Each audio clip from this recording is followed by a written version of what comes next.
ఉద్దేశించి ఆయన మాజీ ఏదైతే శాసనసభ్యులైనటువంటి నల్లపరెడ్డి ప్రసన్న కుమార్ రెడ్డి గారు, మేడం మీరు రాజకీయాల్లోకి ఈ మధ్య వచ్చారు, దయచేసి ఓనమాలు నేర్చుకునే స్టేజ్ లోనే ఉన్నారు, పిహెచ్ లాగా మా మీద చేయాల్సిన పని లేదు అని అంతకుముందు ఆయన విమర్శ చేయడం జరిగింది.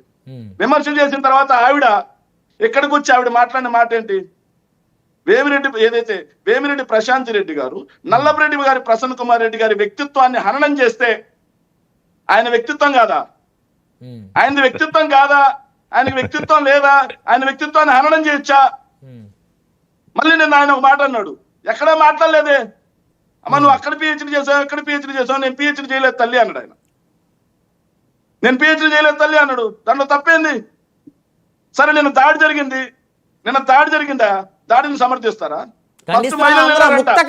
దాడి తప్పు, దాడి చేసిన చర్యలు తీసుకోవాలని అభిమానులు వెళ్ళారంట, తెలుగుదేశం పార్టీ గూండాలు వెళ్ళలేదు.